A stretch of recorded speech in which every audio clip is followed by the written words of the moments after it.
Magic care electronics से मैं विनोद कैनी आप सभी का स्वागत करता हूं। आपने देखा था यूट्यूब के लाइव सेशन में मैंने ये प्रोसेसर बदली थी और उसके बाद वाईफाई काम नहीं कर रहा था, ये सारी दिक्कतें थी। फिर मैंने लाइव सेशन को बंद किया था। उसके बाद यहाँ पर कि कुछ रेजिस्टेंस मैंने बाद में चेक किए और ये 4 पीएफ भी मिक्स हो गए थे। जब आईसी निकाली थी हमने, आईसी निकालते वक्त लगता है सभी हिल गए थे, तो मैंने ये सभी कुछ सही कर दिया है। वो हो सकता है कि आईसी जब निकाली हो वैक्यूम सेक्शन पे थोड़ा सा स्लिप हुआ था। ये सभी कंपोनेंट जो मेल्टेड थे ये आईसी के साथ धक्का लग के निकल गए थे और ये ऑन किया हमने, ऑन हो जाता है। आप देख सकते हैं इसके ऊपर जो हीट सिंक हम लगा देते हैं, बिकॉज आप देख सकते हैं टीवी चालू हो चुका है। इसमें 2 पिक्चर दिख रही है, उसको हम सिंगल करने के लिए यहाँ पर 4K का एडजस्टमेंट दिया हुआ है। ओरिजिनल टीवी पे तो ये फॉल्ट नहीं आएगा, वो हम सेट करने के लिए यहाँ पर मदरबोर्ड टेस्टर पे दिया हुआ है। और आप देख सकते हैं यही प्रोसेसर थी, लाइव में हमने निकाल कर लगाई थी दूसरे बोर्ड से और ये हो चुका है। अभी हम चेक कर लेते हैं यूट्यूब फंक्शन कर रहा है कि नहीं, बिकॉज इंटरनेट भी फंक्शन नहीं कर रहा था। अभी हम वाईफाई भी कनेक्ट करके देखते हैं। एंटर करेंगे,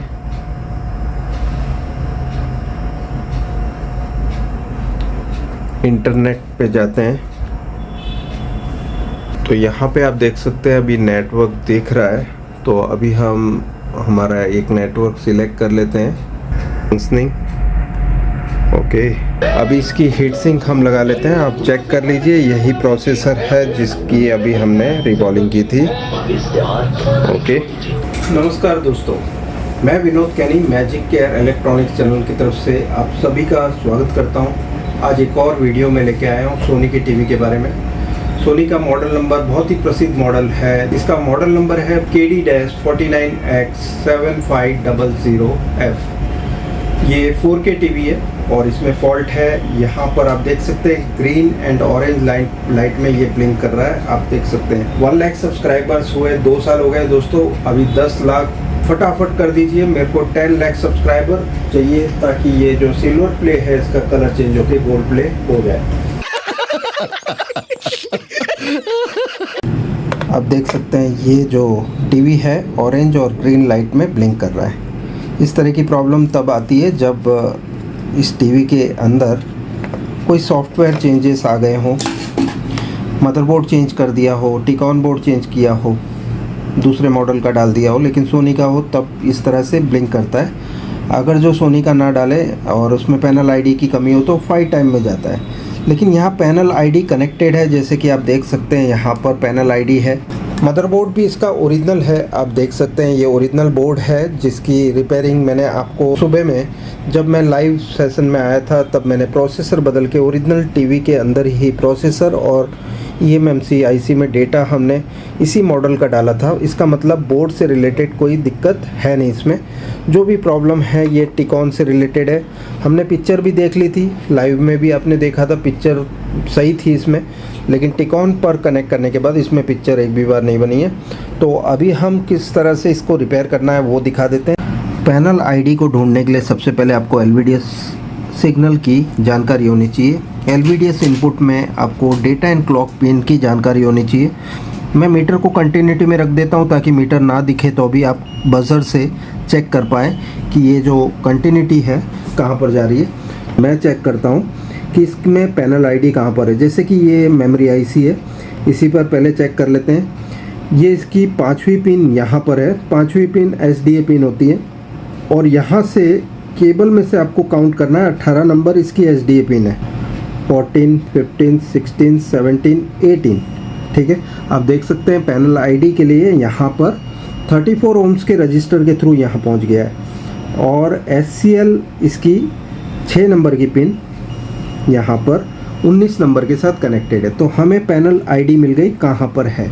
इस समय पे आपको इतना ध्यान रखना है कि HMD गन जब आप यूज़ कर रहे हैं उस समय पे आपके टीवी की मेन स्विच बंद होनी चाहिए।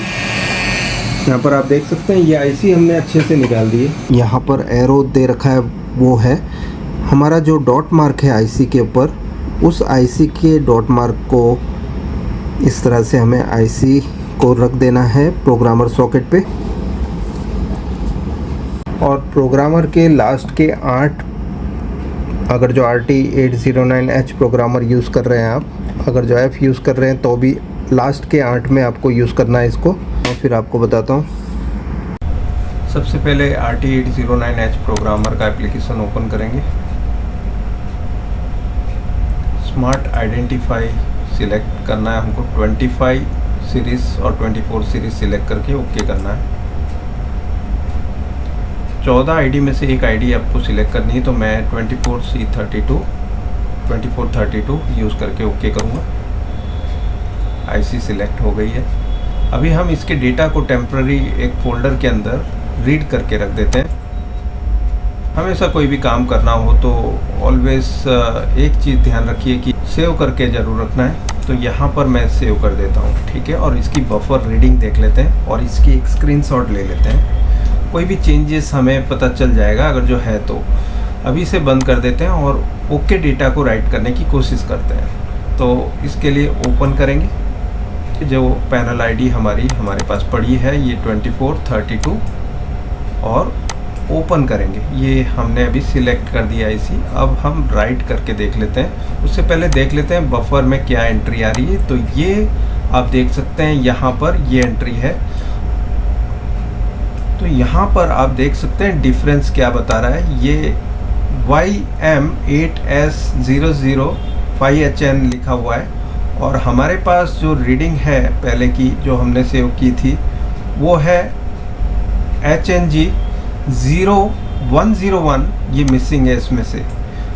आप देख सकते हैं 0 के बाद यहाँ कोई रीडिंग नहीं है। मैं इसे थोड़ा जूम करके बता देता हूँ। ये आप एक बार देख लो नंबर, ठीक है। ये नंबर है और हमारा जो डिफेक्टिव नंबर यहाँ पर है आप देख सकते हैं। तो इसको मैं जूम करके बता देता हूँ। तो 0101 यहाँ पर 101 मिसिंग है। तो इसके वजह से प्रॉब्लम थी ऐसा लगता है हमें। तो ओके कर देते हैं और राइट कर लेते हैं एक बार, ठीक है। ये हमें डेटा तो ओके मिल गया है। अब राइट करके देख लेते हैं। और बफर में हमारी जो एंट्री है अब नई एंट्री आ चुकी है जो कि पुरानी एंट्री से अलग है। यहाँ पर आप देख सकते हैं ये था पुराना डेटा, नया डेटा हमने जो डाला है उसमें ये नंबर पूरा आ चुका है। अब हम आईसी को प्रोग्रामर सॉकेट से निकाल कर दोबारा टिकॉन बोर्ड पर इंस्टॉल कर लेते हैं।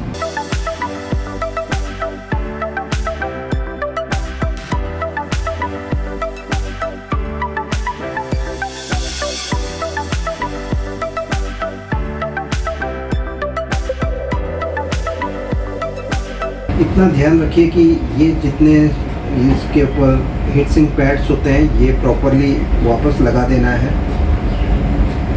इस कवर को इंस्टॉल करने से पहले।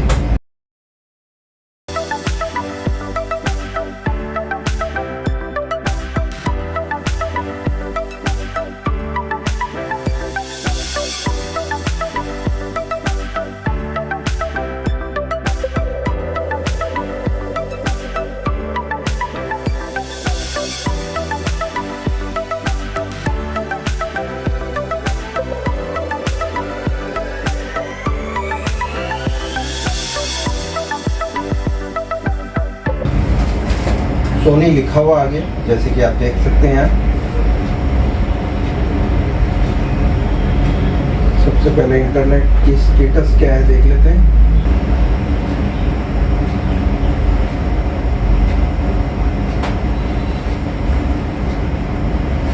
ओके, YouTube चलने लगा है। इसमें जो प्रॉब्लम थी वो सॉल्व हो गई है।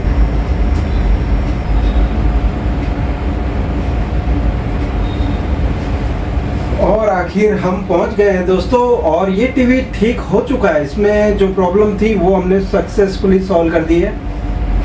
क्या नहीं झेला दोस्तों, इसमें पिक्चर नहीं आ रही है, कभी साउंड नहीं आ रहा है, ब्लिंक में जा रहा है, ग्रीन लाइट चल रहा है, नो इंडिकेटर में है।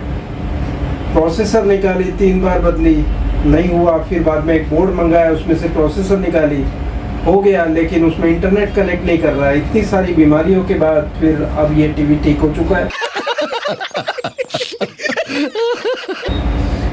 एक कोई मूवी चला के देख लेते हैं।